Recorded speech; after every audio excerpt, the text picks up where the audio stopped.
नमस्कार प्रेक्षकांनो, मालिकेच्या आजच्या भागामध्ये आपल्याला पाहायला मिळणार आहे की दामिनीची अर्जुनने कशा पद्धतीने बोलती बंद केलेली आहे। फायनली कोर्टामध्ये त्याने जवळजवळ प्रूव्ह करत आणलेला आहे की तो मेसेज हा प्रियानेच केलेला होता। त्यासोबतच इकडे प्रियाच्याही अगदी कोर्टात चिंधड्या उडवलेल्या आहेत आणि त्याही पेक्षा महत्त्वाची गोष्ट तुम्हाला थंबनेल वरून लक्षात आलेलंच आहे आणि ती म्हणजेच की दामिनी देशमुखच्या विरोधात म्हणजे इकडे आता रविराजने अर्जुनच्या बाजूने साक्ष दिलेली आहे। अर्जुनच्या बाजूने रविराजने साक्ष देत एक जबरदस्त अशी गोष्ट केलेली आहे आणि ती म्हणजेच की अर्जुनच्या बाजूने साक्ष दिल्यामुळे अर्जुनचं पारडं हे जड झालेलं आहे आणि या केसला एक चांगलं वळण मिळालेलं आहे। पण दामिनी देशमुखचा ओव्हर कॉन्फिडन्स हा नडलेला आहे। आज तिच्याकडे कोर्टामध्ये सादर करण्यासाठी कोणतेही पुरावे नव्हते आणि ती चांगलीच तोंडावर पडलेली आहे। हे सगळं कशा पद्धतीने होणार आहे ते आपल्याला आजच्या या व्हिडिओमध्ये पाहायला मिळणार आहे। प्रेक्षकांनो, त्यासाठी व्हिडिओ शेवटपर्यंत पहा। त्याचबरोबर चॅनलवरती नवीन असाल तर चॅनलला सबस्क्राइब करा, व्हिडिओला लाईक करा। तुमचा लाईक हा आमच्यासाठी लाख मोलाचा आहे। तर इकडे आता केसचा निकाल अजून लागलेला नाही असं दामिनी इकडे अर्जुनला बोलत असते।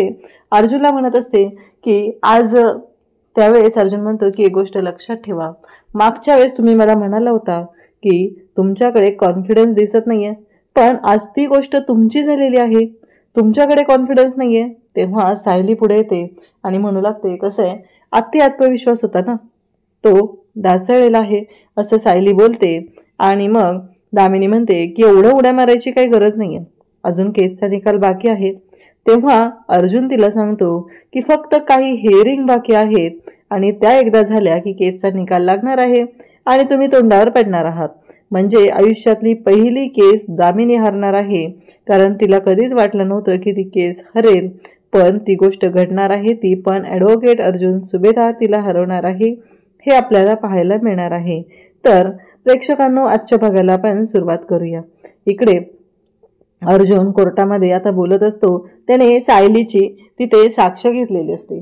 मग त्याच वेळी इकडे दामिनी उठते, तिच्याकडे सध्या बोलायला काहीच नसतं म्हणून ती उठून फक्त objection my Lord, objection my Lord एवढं बोलत असते आणि आता त्यानंतर ती पुढचा मुद्दा बोलते आणि तो म्हणजे की इकडे ॲडव्होकेट अर्जुन सुभेदार एवढे वर्ष झाले वकिली करत आहेत, पण त्यांच्या लक्षात एक गोष्ट आलेली नाही। तर ती गोष्ट कोणती? तर ती गोष्ट आहे ती म्हणजेच की कोर्टामध्ये त्यांच्या बायको म्हणजे सायली सुभेदार ही ॲडव्होकेट अर्जुन सुभेदार यांची बायको आहे, त्यांची साक्ष ग्राह्य धरली जाणार नाही आणि तरीही अर्जुन सुभेदार यांनी वेळ घालवलेला आहे।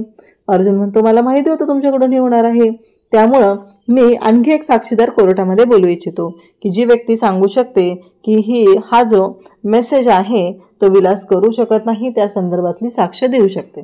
असं म्हटल्यानंतर सगळ्यांना धक्का बसलेला असतो। सगळेजण म्हणत असतात की आता कोणाला बोलवलं जाणार आहे। मग अर्जुन तिथे बोलत असतो आणि त्याचबरोबर अर्जुन सांगू लागतो की कुसुम राऊत, आश्रमात राहणाऱ्या ज्या कुसुम राऊत आहेत त्यांना मी बोलवू इच्छितो, त्यांना काही प्रश्न विचारायचे आहेत, त्या मला साक्ष देतील, कारण त्या पुढच्या साक्षीदार आहेत की विलासला लिहिता वाचता येत नव्हतं। मग कुसुमला काही प्रश्न विचारले जातात। कुसुमला विचारलं जातं की नक्की काय होतं, म्हणजे कशा पद्धतीने तुम्ही सांगू शकता। तेव्हा कुसुम सांगते की विलास काका जे आहेत ना त्यांना लिहिता वाचता यायचं नाही, एकदा ना त्यांना एक मेसेज पाठवायचा होता। मग आश्रमात राहणारी जी श्रुती आहे तिला त्यांनी बोलवलं आणि तिच्याकडून तो मोबाईलवरचा मेसेज त्यांनी वाचून घेतला। त्यासोबतच इकडे ते सांगत असतात की अर्जुन पुढचा प्रश्न विचारतो। अर्जुनने पुढचा प्रश्न विचारलेला असतो तेव्हा ती सांगत असते की हो, म्हणजे त्यांना पुस्तक वगैरे असं काही लिहिता वाचता यायचं नाही। हा, ढोबळमानाने ते हिशोब करायचे, म्हणजे पैसे मोजता यायचे, हिशोब करायचे, इथपर्यंत गोष्टी ठीक होत्या, पण त्यांना लिहिता वाचता येत नाही ही गोष्ट मात्र आता कोर्टाच्या समोर आलेली असते। त्यासोबतच इकडे पाहायला मिळतं की कुसुमने ही साक्ष दिलेली असते, तिथे प्रिया तोंडावर पडते। आता अर्जुनने पुढचा साक्षीदार उभा केलेला असतो आणि या साक्षीदाराच्या बाबतीत तो मॅनिप्युलेट केलाय असं कोणी म्हणू शकणार नाही याची गॅरंटी अर्जुनला असते। त्यानंतर कुसुमताईंना जायला सांगितलं जातं आणि मग अर्जुन मधुभाऊंना विचारतो की तुम्हाला काय वाटतं की म्हणजे तुम्ही कधी पाहिले का? तेव्हा मधुभाऊ सांगू लागतात की विलासला साधं वर्तमानपत्रही वाचता यायचं नाही, कारण बऱ्याचदा मी विलासची मदत घेण्याचा प्रयत्न केला आश्रमाच्या कामामध्ये, कारण आश्रमात येणारी प्रत्येक व्यक्ती त्या व्यक्तीला काम करावंच लागत होतं आणि मग मी विलासची मदत घेण्याचा प्रयत्न केला, पण विलासला तसं काहीच करता आलेलं नाही।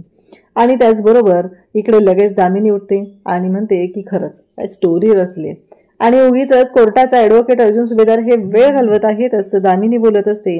तेव्हा अर्जुन म्हणत असतो की म्हणजे तुम्हाला काय म्हणायचंय? ती म्हणते की त्यांनी कोर्टामध्ये आता मधुकर पाटील यांनीच खून केलेला, त्यांच्यावर खुनाचे आरोप आहेत, त्यांची साक्ष कशी कोर्ट ग्राह्य धरेल? तेव्हा अर्जुन म्हणतो की तुम्ही चुकताय. कसं आहे, मी आत्ता कोर्टामध्ये 3 साक्षीदार उभे केलेले आहेत आणि त्यातली कोणाची साक्ष ग्राह्य धरायची हे कोर्ट ठरवेल ना. हे ठरवण्याचा अधिकार ना तुम्हाला आहे ना मला आहे. एवढं स्पष्टपणे इकडे अर्जुनने सांगितलेलं असतं आणि त्याचबरोबर दामिनीला खाली बसवलेलं असतं. अर्जुन म्हणतो की कसं आहे माहिती आहे का की ॲडव्होकेट दामिनी, मला तुम्हाला एक गोष्ट बोलायची आहे, ती म्हणजे तुम्ही विसरताय. कोर्टाला निर्णय घेऊ द्या ना. तेव्हा दामिनी बोलायला सुरुवात करते की या सगळ्यामुळे हे प्रूव्ह होत नाही की तो खून साक्षीने केलेला आहे. तिचं फक्त एकच म्हणणं आहे की तिला या कोर्टामध्ये साक्षीला निर्दोष सिद्ध करायचं आहे. साक्षीवरती कोणताही आरोप येता कामा नये एवढंच तिचं म्हणणं आहे. आणि त्यासोबतच हे सगळं जेव्हा चालू असतं तेव्हा मधुभाऊंना मात्र भारी हसू येत असतं, कारण अर्जुनने एक एक मुद्दा कोर्टासमोर अगदी तिथे मांडलेला असतो आणि दामिनीची बोलती बंद केलेली असते. त्यानंतर अर्जुन म्हणत असतो की आणखी एक महत्त्वाची गोष्ट, मी कोर्टाच्या समोर काही रिपोर्ट देत आहे आणि मग आता तो मेसेज कोणी केला तर चला, साक्षी शिकरे तिथं नव्हत्या कारण ते तर आपण अजून प्रूव्ह करू शकलेलो नाही, म्हणजे कोर्टामध्ये हजर होत्या आणि त्या म्हणजेच इथे प्रिया म्हणजेच तन्वी.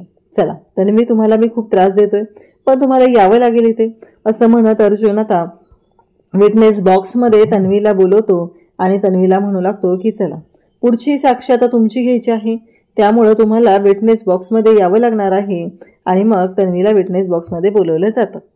तेव्हा दामिनीची मात्र बोलती बंद करून झालेली असते, कारण दामिनी काय आहे हे अर्जुनला चांगलंच माहिती असतं आणि दामिनी काय रिपोर्ट मॅनिप्युलेट करू शकते, कोणाचे साक्षीदार कसे फिरवू शकते, या सगळ्या गोष्टी अर्जुनला ऑलरेडी माहिती आहेत. त्यामुळे अर्जुनने एक एक मुद्दा खोडून काढलेला असतो. आणि आता रविराज पण पाहतच राहतो, कारण रविराजलाही प्रश्न पडलेला आहे की तन्वी नक्की काय करते, तन्वी जे वागते का ते खरं आहे का, असे अनेक प्रश्न रविराजच्या पुढेही उभे राहिलेले आहेत. तेव्हा प्रियाला विचारलं जातं की मला सांगा तो मेसेज कोणी केलेला आहे. तेव्हा प्रिया म्हणत असते की मला नाही माहिती तो मेसेज कोणी केला. तेव्हा इकडे अर्जुन विचारत असतो की हे बघा कसं आहे, तुम्ही एकमेव साक्षीदार आहात, हा खून मधुभाऊंनी केलेला आहे. आणि त्याचबरोबर प्रियाच्या डोळ्यासमोरून ते दृश्य जातं. तिनं तो मोबाईल घेतलेला असतो, विलास मेलेला असतो, त्यानंतर तो मोबाईल घेतलेला असतो आणि त्या मोबाईलवरून तिने पोलिसांना मेसेज केलेला असतो की माझ्या जीवाला धोका आहे. ज्या क्षणी पोलिसांना हा मेसेज केलेला असतो त्या क्षणी ते काय काय केलेलं असतं हे सगळं तिला आठवत असतं. अर्जुन आता तन्वीलाच प्रश्न विचारतो की मला एक सांगा की पनवेलमध्ये पोलीस स्टेशनपासून आश्रमात येण्यासाठी गाडीने येण्यासाठी किती वेळ लागतो? हार्डली 15-20 मिनटं. तेव्हा ती म्हणते की हो, हार्डली 15-20 मिनटं लागू शकतात. आता पोलिसांना आश्रमात येण्यासाठी 15-20 मिनटं लागू शकतात हा मुद्दा समोर आलेला असतो. आणि त्यासोबतच इकडे पाहायला मिळतं की इकडे बोललं जातं, मग प्रिया म्हणत असते की नाही मी तसं काही केलेलंच नाही. तेव्हा अर्जुन म्हणत असतो की हो बरोबर आहे तुमचं म्हणणं, पण मी तुम्हाला काहीतरी विचारू इच्छितोय ना, त्याची उत्तरं द्या. मग अर्जुन तिला म्हणत असतो की बरं मी काय म्हणतो की पनवेलमधला ट्रॅफिक खूप वाढलेला आहे, त्यामुळं पोलिसांना पोहोचण्यासाठी अर्धा तास लागेल, बरोबर आहे. तेव्हा प्रिया म्हणते की हो. मग आता पुढचे मुद्दे समोर आणले जातात. प्रियाने जी काही माती खाल्लेली असते ती तर तिला माहितीच असते की तिनं काय गोंधळ घालून ठेवलेले आहे, तिने काय काय करून ठेवलेलं आहे हे सगळं तिला माहितीच असतं.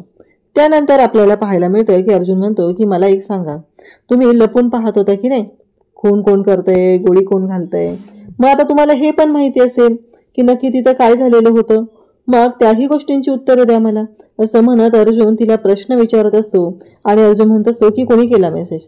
साक्षीने केला मेसेज? साक्षीने केला मेसेज? मधुभाऊने केला? नाही, मधुभाऊ करू शकणार नाहीत मेसेज, कारण मधुभाऊंना तो मेसेज करायची गरजच काय आहे, असं म्हणत अर्जुन प्रश्न विचारत असतो.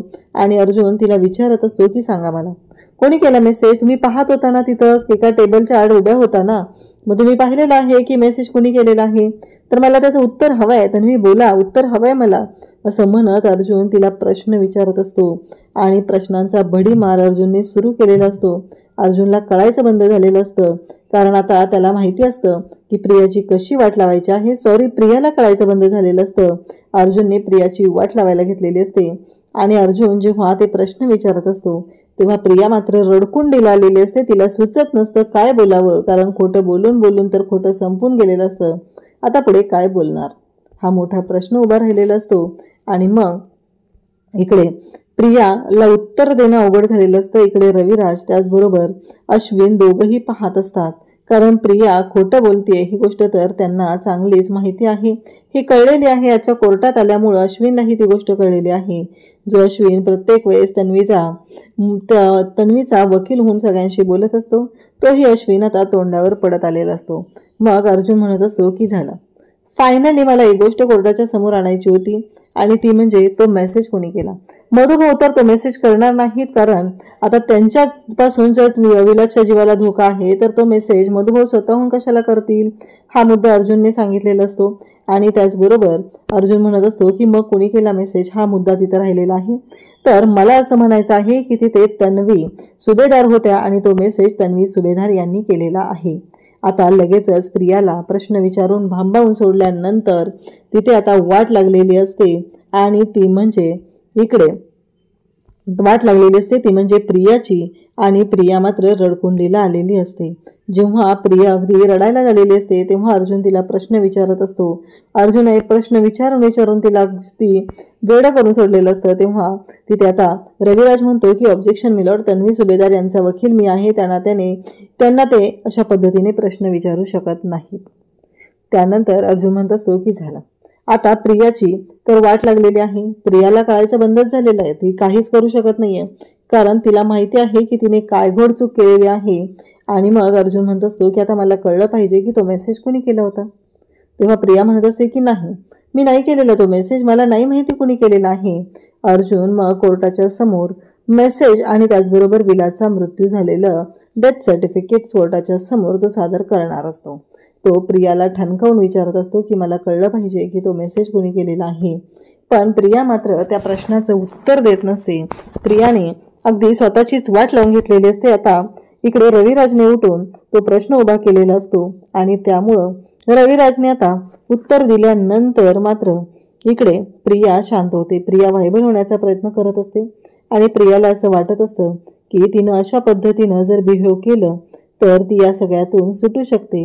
हे तिचं आपलं साधं सोपं गणित असतं. आपण अशा पद्धतीनं व्हायबल व्हायचं, कारण अर्जुन प्रश्न विचारणार म्हणजे कोर्टामध्ये चिंधड्या उडवणार याबद्दल काही शंकाच नसते.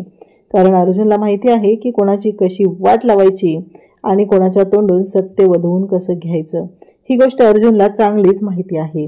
आणि त्याचबरोबर मग आता रविराजने हे बोलल्यानंतर मात्र इकडे पाहायला मिळतं की दामिनी पाहत असते आणि मग अर्जुनने ते जे रिपोर्ट असतात कोर्टाच्या समोर दिलेले असतात, म्हणजे पोलिसांना मेसेज मिळाल्याची वेळ आणि त्यासोबतच इकडे पोलिसांना त्याने हेही पोलिसांचे ते स्टेटमेंट आणि डेथ सर्टिफिकेट हे सगळं कोर्टाच्या समोर दिलेलं असतं.